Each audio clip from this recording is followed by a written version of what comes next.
Hey guys! Hi everybody! Hey, so I'm Whit, and I was a chaplain in BOB for 2 years, and I just graduated this past spring. Yeah, and my name's Sarah, and I was an RA and then a senior RA in Sharp Davis. And I also graduated this past spring, and now we're both at our masters at Lee, but we both love Res Life and are honored to get to share a little bit today about what it looks like to have conversations surrounding porn and porn usage. And so this is something that is really real and something that's happening in our dorms and in our lives of our communities. And so we hope to share a little bit about what we learned while our time in the dorms, but also knowing that this year is going to look different, and we're going to try to kind of shape-shift what we've learned to what you guys are dealing with your COVID regulations, but also knowing that we aren't going to do that perfect. But bear with us as we kind of share a little bit about what we learned. Yeah. So as Sarah and I were just kind of talking through, like, what would be helpful to share, what would be effective. It really was a hard question, but I just wanted to start out with kind of sharing two different groups that I came across a lot of times when I was in the dorm, and that was the group of guys that just totally didn't care, totally had were just desensitized to the problem, didn't see any problem with that. And these conversations were awkward and they were hard. Having a conversation with someone that saw no problem with what I recognize as something that was detrimental in a lot of ways. But on the other end, there were guys that were devoted and committed to wanting to break that cycle and break their addiction or even just any bit of usage of porn. And so those conversations were more encouraging. But what I found a lot of times were those guys had been burned by accountability partners or by years of constant struggle. And so those are kind of the context, and I can at least speak to the guys in the male dorms. I mean, that's kind of the context of what you're stepping into. But then we also recognize, like Sarah said, the levels of isolation and depression and screen time and all of these things are being even more heightened due to COVID and social distancing. So we recognize for you guys this is going to create maybe even more of a challenge. But with that context laid out, we just wanted to share just a few tips, a few things that helped us navigate those conversations. And so one of the first things I wanted to share is just start early. Yes, it's really important to build relationships with people when you're talking about sensitive issues like this. So, I mean, definitely have a feel for the room and what the comfort level is. But start that early of, just pushing that conversation, maybe not necessarily porn particularly, but start pushing that conversation of, struggles and temptation and things that are going on kind of behind the scenes. And so that's a really big one. And something Sarah and I talked about prior to sharing with you guys is this idea of creating a community of accountability. And like I had said, there have just been so many guys and girls both that have been burned by accountability partners. And so we think this idea of creating that community of accountability, not only does it take the pressure off you to be everything to that person, but it allows for so much more change and growth in the cluster or the hall or your dorm space than if it's just you and one other person. And so that was one thought. Sarah, do you have some more, maybe speaking to the girls? Yeah, so I think that for me, and this was just my experience, that I didn't experience just a ton of girls coming up to me super openly about their porn issues or other sin issues. It was something that kind of came up in whispers or hinted at in a conversation or something like that. And so with me, it wasn't like, for Whit, that was a conversation he was having with guys almost every day, like seriously. And so that wasn't my experience, and it probably won't be.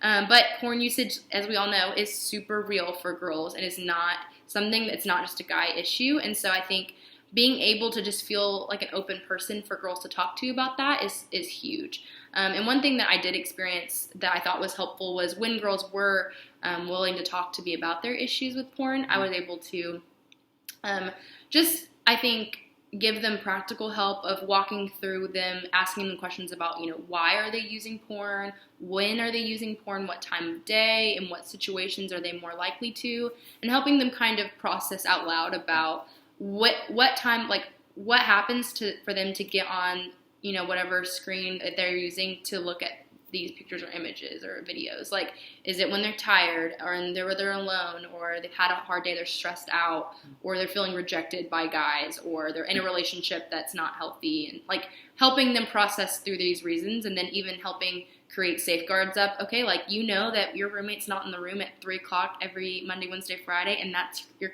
go-to, and like, why don't you find a place to be that's not in your room at that time? And just like little things that I thought were helpful, and they're definitely not. They're definitely not complete like healing for these people. Like that's not enough. It has to be more than just like putting Band-Aids on things. But I do think that was a little helpful. And one thing that we talked about was this idea of control with porn. And so I think Whit can speak to that pretty well. Yeah, so that is just like, I think at the core of not just porn, but a lot of sin issues is our desire for control. And like we were just talking about before this is a season of life where we have so little control. And all the control we did have feels like it's been stripped away. And so with that comes a even stronger push and desire to have comfort and control. And I think, I'm not a psychologist. I'm not studying this currently, but I would dare to guess that porn usage over the past 4 or 5 months has gone up significantly, and that's problematic. And that doesn't have to be the case in your life or in the dorm. And so one encouraging quote that I really love to share when talking about this with guys is by a psychologist named Viktor Frankl, and so it says, "It isn't pleasure that a man wants most, but it's a deep sense of meaning. And when he can't find meaning, he distracts himself with pleasure." And so I think that, and if you need to reread that or watch this video again just to hear that quote, I really encourage you to, because I think it hits at this problem of, we live in a time and in an age where it's so easy to distract ourselves with pleasure, but that's not at all what we really want. And so just like a small thing that you can do in your life or even help people and kind of walk them through that is setting up, whether it's hobbies or exercise or time in the Word. I mean, allowing people to discover their passions and things that are actually meaningful, as opposed to just falling into the comforts and into the things that just give instantaneous pleasure that doesn't last. And so that can be definitely a process, and it just takes time to develop meaningful passions, but it's super, super helpful in this conversation.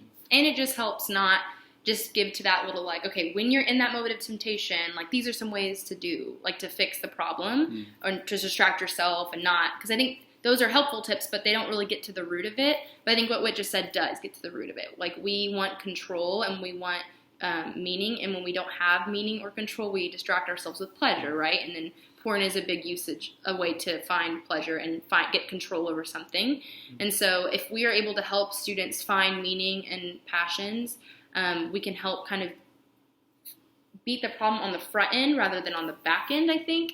And that could look like, instead of trying to create, you can create an accountability group on your hall, but also just encouraging guys and girls to find passions, like getting people together in some way, in a safe way, to find passions, find things they're interested in, what are issues that they're passionate about, and how can they be fighting for those issues, and just helping people to distract themselves from their own pleasure into things that are meaningful. So I hope that makes sense, and we seriously, if you guys need our contact information, most of the RDs know us, get our contact. We would love to talk to you about like other ways that could make sense, but I'll even talk about that with your staff. Like, what would that look like to help our students find meaning and find passions and be able to actually participate in them in the environment that they're in? I think that could be something that we haven't thought through a lot, but I honestly feel like you guys would probably have some pretty good ideas. You guys are some smart cookies. So, but yeah, do you have anything else you want to say?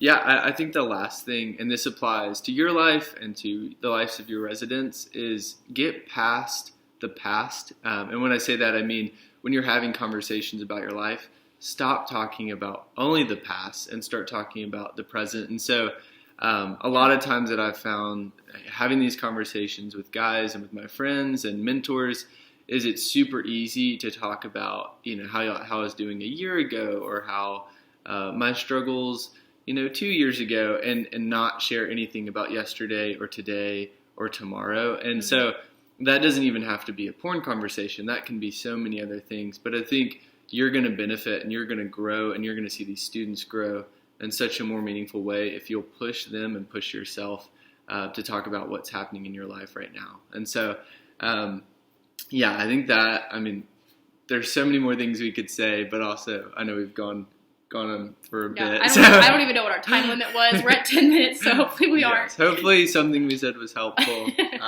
If it wasn't, you can complain or get our contact info and we could talk later. Yeah. But, all right. Well, we are praying for you guys. Super grateful for the work you're doing this semester. We can't imagine, but we love you guys. Good luck.